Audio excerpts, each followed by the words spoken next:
This conversation was recorded on September 10th, 2025, just hours before the shocking assassination of political influencer Charlie Kirk. What you'll hear today isn't about one tragedy.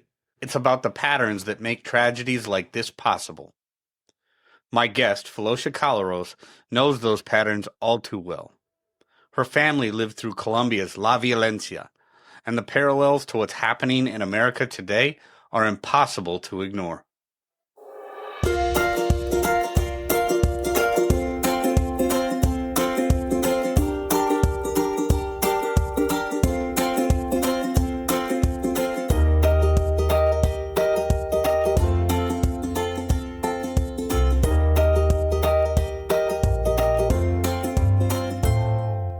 Welcome back, my friends, to the 𝙃𝙧𝙤𝙀 podcast. I'm your host, Wilk Wilkinson, your blue-collar sage, calming outrage and helping to navigate a world divided by fog and those who would spread that fear, outrage, and grievance.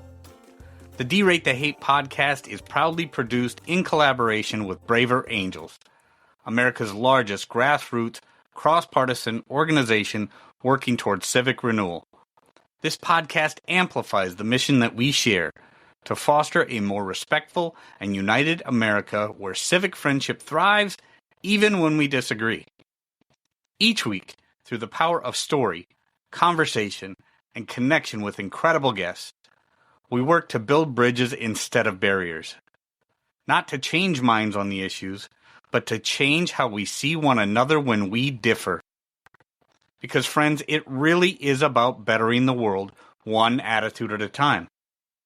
We did not create the hate, but together we can derate the hate.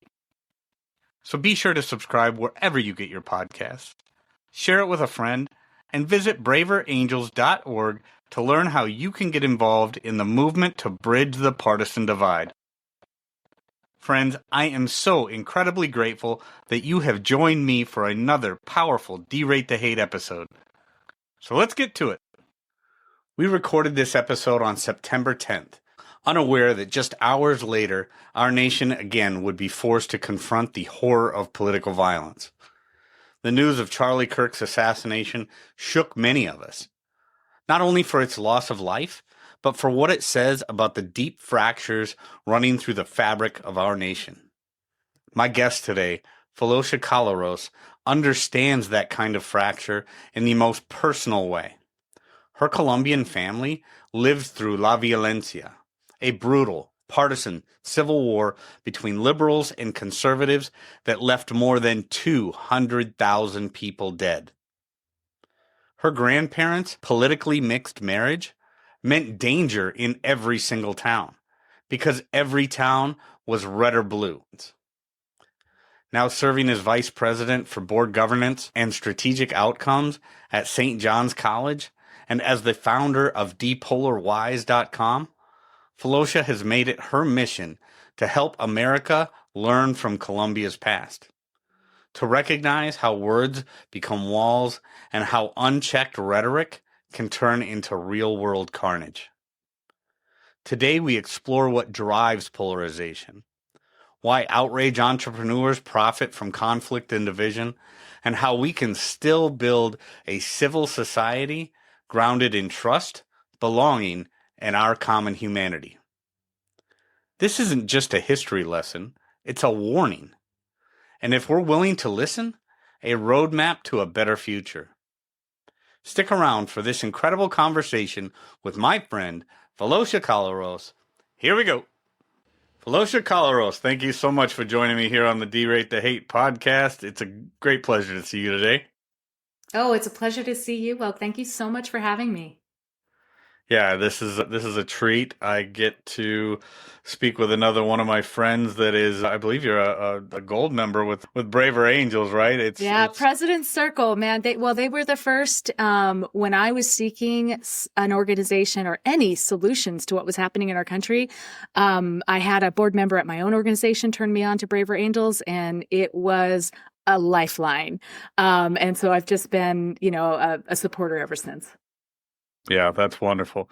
Well, and I don't know where I got gold member from, but President Circle I is like it. yeah, yeah, right. I mean, just as good. Gold member, President Circle. It's the important thing is you're part of us. You're one of the people who has seen the great value in Braver Angels and what we bring to this space. You're part of Absolutely. this movement, and this movement for you, Phelosha, is a little bit more. I think there's a deeper genesis for you in this depolarization thing than others might be able to grasp, because this has been part of your family for generations, and we'll get into that a little bit, and then I Mhm. also want to get into learn more about your organization DepolarWise and things like that. But let's start off, Felicia, with your story and your family's story and how that started a couple generations ago in Colombia. Absolutely. Yeah, you might say that my relationship to depolarization is hereditary, uh, and that really I kind of drew on my heart to pull me toward the work. But I would say the first part of the journey, I didn't know much about my family's history in Colombia.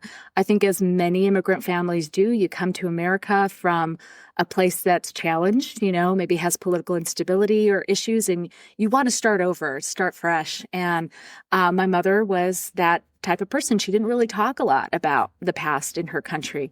And so it wasn't until she started getting concerned in about 2014, 2015, seeing a shift that it was hard to put her finger on, that she started to talk about some of the concerns of synergies that she felt between the country she had left and now her new home country.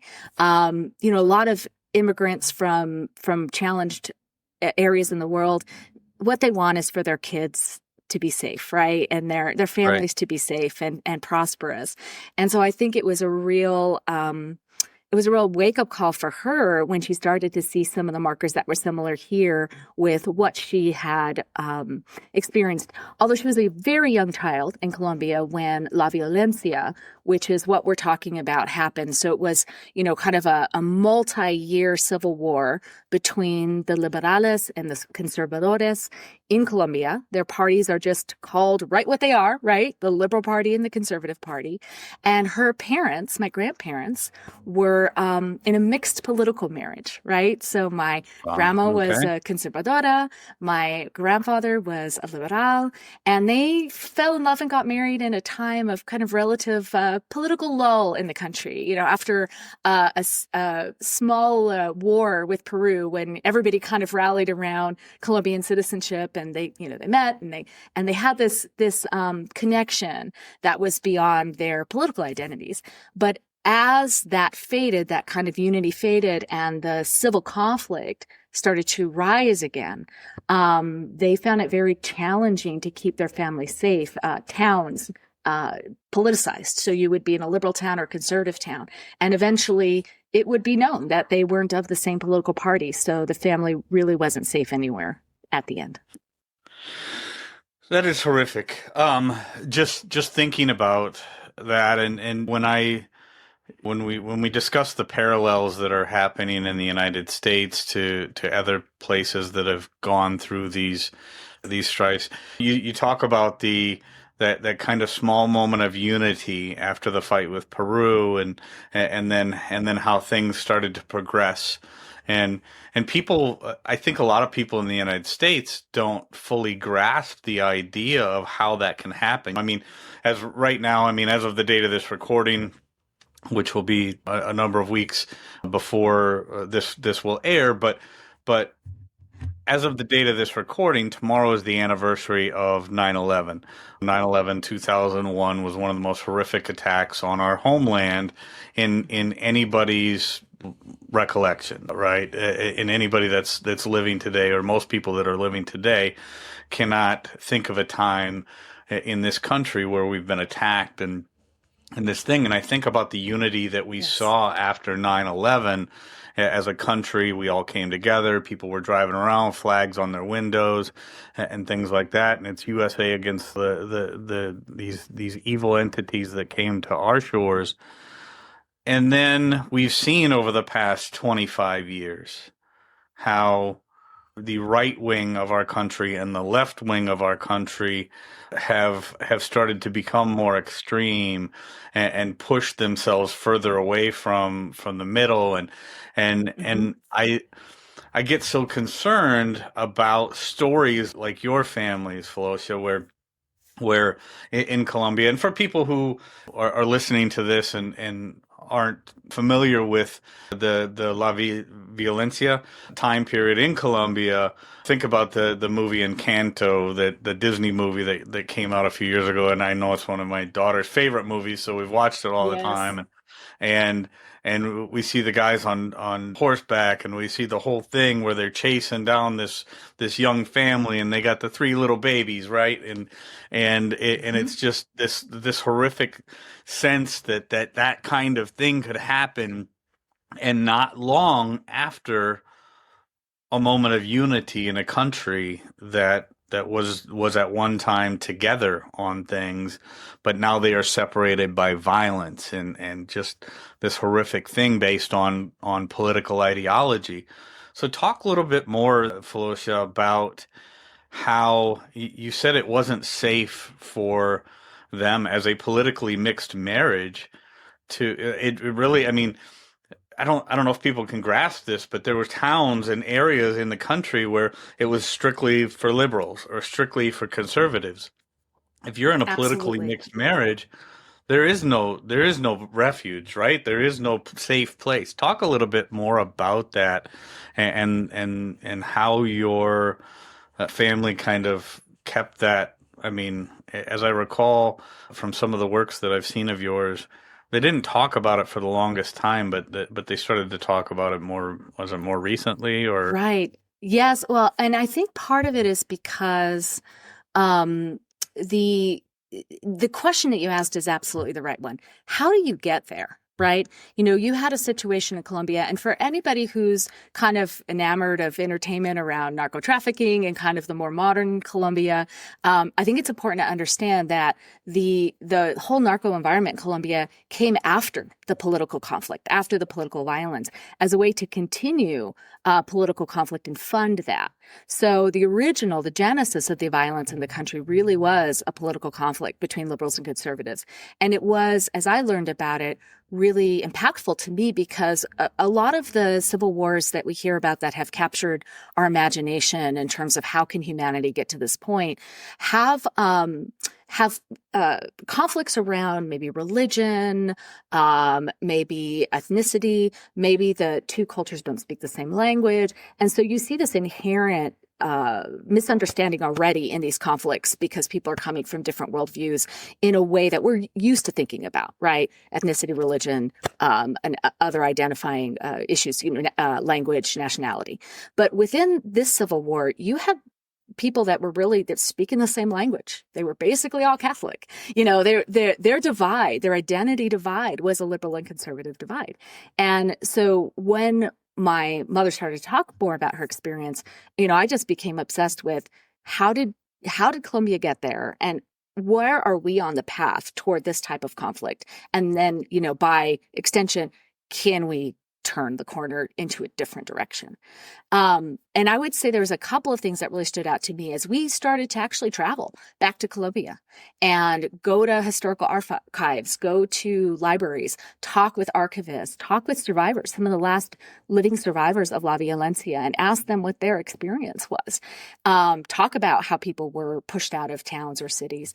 I actually met a lovely man who told me the story of being just beaten unconscious after buying the wrong newspaper for the area that he was in.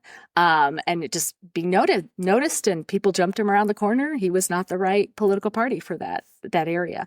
So I think what I would first say in terms of our personal story, and then I think we'll get into like the parallels with this country, and then, kind of the tipping points to political violence, is that is maybe a hopeful note, which is that while we saw violence that escalated to the point around political identity, where there were murders, where there was people being pushed out of towns and areas, we also saw another element of humanity where people recognized each other's dignity and saved each other in those situations. And my grandfather was part of that story. You know, he had saved a conservative man's wife during childbirth. My grandfather was a medical provider in a very small conservative town. And it was that husband who came to my grandfather when they were coming to kill him in his house. The conservatives were coming to kill him, and warned him that he needed to flee for his life because he didn't want to see him get killed. So there was a lot of incidents of liberals saving conservatives, conservatives saving liberals in the midst of this extreme partisan violence, person to person, daily violence, that I think was very inspiring. So you see the undercurrent of common humanity, and then you see the overlay of how does a country start to allow this type of environment where everyday partisan violence is reality. Yeah. And I think that's such an important point, Phelosha, is that foundation, that pro-humanity foundation. If we can just show people the importance, and the importance of that pro-humanity footing cannot be overstated, in my opinion, because in the event that we had ever come to a point where, or ever come to a point in this country where it gets so bad, and we've seen some political violence in this country already. I mean, I live in the state of Minnesota, and we've definitely seen more than our share of ugliness in this state recently, with some local lawmakers being killed, and just that kind of ugliness, and then during the George Floyd riots, and how that was politicized, and everything else, and there is this thing that people need to start thinking about before they allow their emotions to start dictating their actions, and that's that pro-human footing, that looking at all human beings and recognizing that we may have our differences. We may be unique individuals. We have our differences, but at the end of the day, there are many things that we need to understand bring us together. The sum of those things that bring us together are far more important than the things that can keep us separated. So with that being said, I mean, hearing that story about your grandfather, and how a member of the conservative party or warning him and helping him get out of there is just a beautiful example of the humanity in human beings, and understanding that it doesn't have to come to violence. We can help those that we disagree with politically out of horrible, horrible situations. And the more people start to gravitate towards that pro-humanity footing, the better off we're going to be as a country, as a human race. It cannot be overstated. So then let's step into that next piece. Absolutely. Yeah. So I think that what we saw when we looked at the history of Colombia was that this kind of fractures in civil society, they take time to build, they take momentum, and then ultimately they take like a lack of intervention, right, to get to the point that we saw in that country. So some of the deep similarities between Colombia and the United States, I think, are important to note, because I think it also shows how we're a kind of a cousin on a similar path, and we should be attentive to that. Both countries were born out of bloody revolutions, right, that were justified by rights and justified by ideals.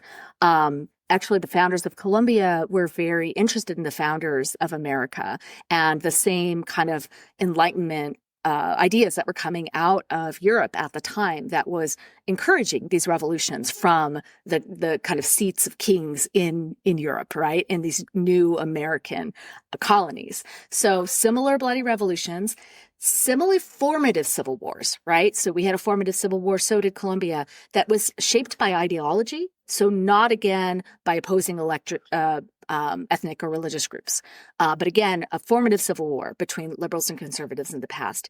And then after that, both countries have committed to a winner-take-all two-party system, right? And the issue with that, where versus other countries where you see multiple parties, and Colombia actually now exiting the violence has turned into a country with multiple parties or coalition governments, is that this two-party winner-takes-all system creates kind of a national environment where one side thinks that their beliefs, their needs can only be actuated when their side is in total control, right? So that's kind of the macro context of it that I feel is very, very similar in both situations. Then you go down to the tipping points. And what we saw, interviewing people and looking into historical research was that you start with, so that's kind of like the macro situation. Now let's just look at like communities, right? Communities, society, civil society. In Colombia, communities were very geographically isolated, where liberals were living in certain areas and conservatives were living in certain areas. And then that became mutually reinforced as people sorted. Now, I think you've spoken about this on a podcast before, Wilk, but we know a lot of political identity starts from the roots of you as a family member, right? What family are you born into? What town are you born into? Were you raised in the church, not raised in the church? Like there's these fundamental roots of your political identity that start as early as your family. And we even see here in America, like great majority of the people are still the political party that they were born into in terms of their family, right? So you have that. Then you have the personal formative experiences, right? That is your particular path, like your lived experience. And so what we were seeing in Colombia was a lot of people were born into a party, stayed in that party, were politically sorted into that area. And then they developed a sense of loyalty around that. Because again, if you have two tribes, right, you're like, okay, my tribe, I'm loyal to my tribe.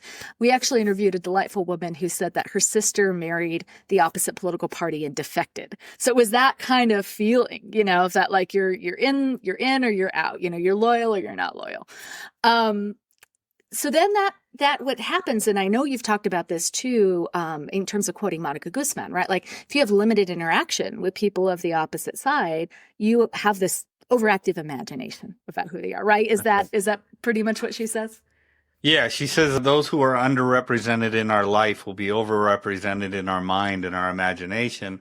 And then I always build upon that, and I think where you're going with this is it's not that part of our imagination is thinking about all the great things that the others are doing, right? Because when we start the othering and the siloing, we're not thinking about the best things about those people, the other people. And it's and I'll let you take it from there because absolutely it is such an important point.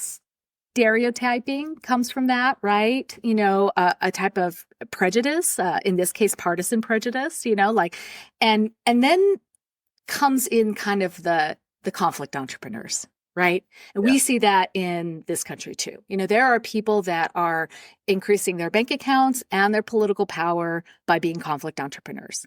And so enter the conflict entrepreneurs into that already kind of divided, scene where people aren't interacting with each other and they don't know the other. And then the conflict entrepreneurs are going to come in and start to amplify the divisions, right? And then the people reward that amplification by, either consuming the media that the conflict entrepreneurs are putting out. And I will say Colombia had bifurcated media way before we did. They had liberal radio stations and conservative radio stations, liberal newspapers and conservative newspapers. So these conflict entrepreneurs are further dividing, further amplifying division. And there's local politicians trying to rise to national prominence. So they want to differentiate themselves. And again, they're amplifying this division. And then you have that cycle of amplification and reward. And even if the people, like in America, are closer together with like policy polarization, right? Like maybe they don't have that much differentiation. In Colombia's case, like they're all Catholic, right? They're all speak Spanish. So they don't have a huge wish for differentiated government in a way that you would think this division warranted, but the effective polarization, right? What you think about the other, whether you think that the other is evil, whether you think that the other is doing harm. And these conflict entrepreneurs are telling you they're doing harm. They're harming the country. They're a harm to our future, the future of your children. That starts to create this intolerance, right? And this dehumanization. And that reinforcing cycle is just pulling civil society further and further apart. until you get, a lack of faith in political solutions, right? Really what you Yep. need to do is dominate Yep. the other or annihilate the other. And that's when you tip into the worst scenario, which is everyday political violence. Yeah, that's absolutely right. I mean, people have heard me talk time and time again about the fear, outrage, and grievance model. And just to be clear, that's nothing new. I mean, this has been going on for centuries.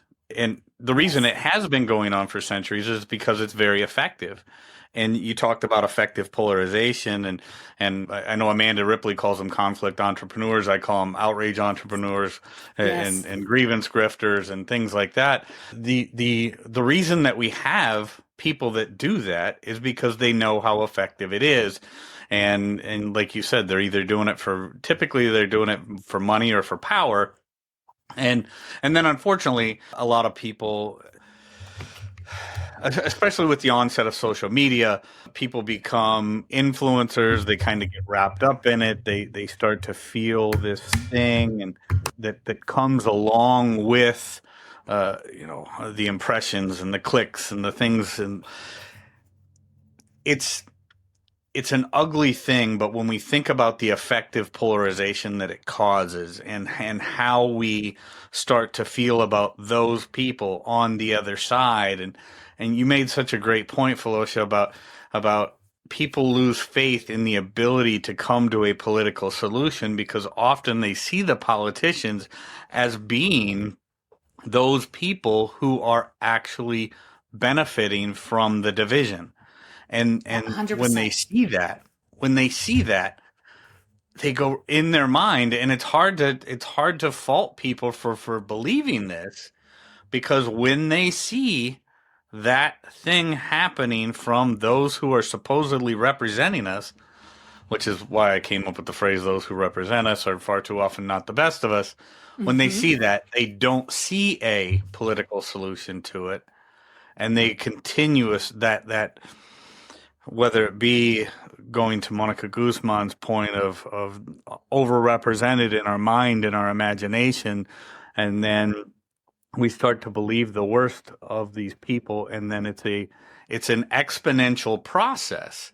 As we see more of it, we think less of those people, and we think less of the ignorance. Then turns into greater fear. That fear turns into anger. That anger turns into violence, and that's how we get what we got. That cost upwards of 200,000 lives in Colombia back in the day. Absolutely. And burned the capital of Bogota. It was that day is called the Bogotazo.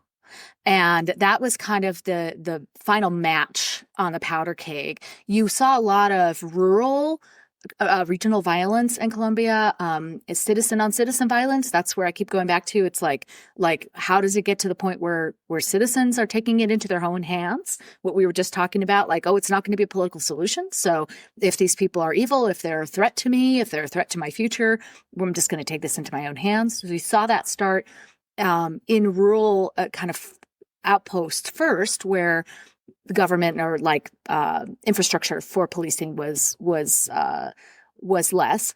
However, when police were sent to these areas, the governments were so committed to being polarized and being double down on the two-party system that they actually politicized their national police force. So they would send, liberal police into conservative areas or conservative police into liberal areas. And that just also exacerbated the problem. So you have it happening in the outskirts of the capital. Everybody thinks the capital is safe. At some point, Bogota, Colombia was actually called the Athens of South America. So it was just considered this real kind of progressive in terms of science and technology at the time, and trying to bring in education for all the people, and just stable democracy, decades of stable democracy. And then a political candidate was assassinated. And when that political candidate was assassinated, it just blew the lid off of everything, because it was kind of the final death nail that we are not going to find a solution to this situation in Colombia from a governmental standpoint. We're going to have to take the matters into our own hands. I worry about citizen on citizen violence, but I also very much worry about citizen on politician violence. Even sometimes when they are the worst of us, it is not a cycle that we want to create to start to take it into our own hands. Yes, because it will just magnify and the violence will just continue to explode. And that's what really ultimately led to the Bogotazo of 200,000 people dying and Bogota burning. Yeah, it's horrific. I mean, I think it's kind of like one of those Archduke Ferdinand moments, right? Where that's just the final spark that sets off the powder keg. Great analogy. And things just go horrific after that. And there's nothing positive, and there's violence is not the answer to any of this. And when we think about what's going on in our country today and how politically divided we are, people just need to remember that just because the fringe on this side believes this way and the fringe on that side believes that way, all human beings have a lot more in common than what separates us. And there's an awful lot of people. We're not nearly as divided, Phelosha, and I think you'll agree with this. We're not nearly as divided as those fringes would have you believe.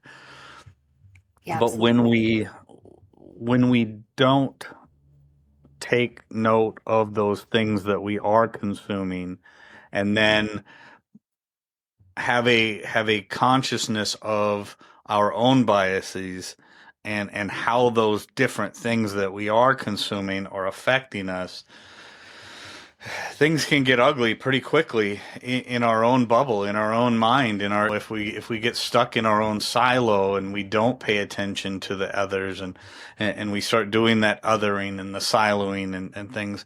So as we round out our time here, Phelosha, let's talk. We could give examples all day of the ugliness of how depolarization can turn into these violent messes and just complete ugliness. But there's organizations out there. Braver Angels is one. Obviously, it's one that I work for, and long before I worked for them, I volunteer with the organization because I believe it to be so important. Depolarization, the organization that you have started, is another incredible organization doing great work. Not to end polarization, because there is a certain amount of value in polarization, but toxic polarization is what we need to depolarize. That is the right point. Yes, because we don't want conformity, right? We want to have like a thriving civil society, right? Like if we're going to think about it from like a gauge from red to green, right? So on red, we have what happened in Colombia, right?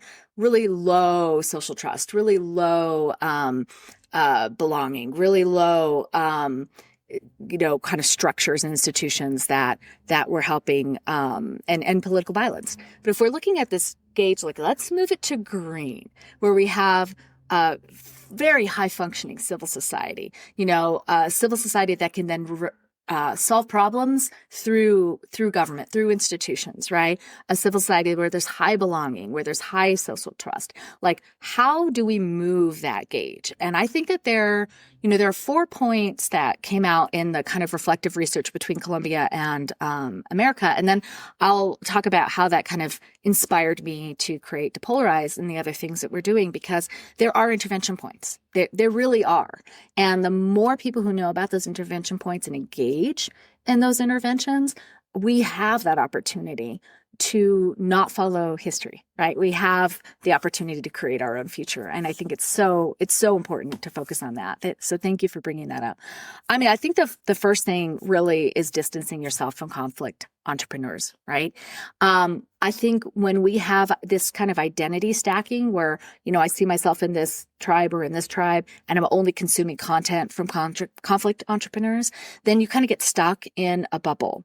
So one of the things we strive to do with depolarization.com is to let people know that there's a whole universe of people who are working on this intersectionality, right? Again, it's not just the the muddy middle. It's not just compromising down to agreeing with each other or not having conflict.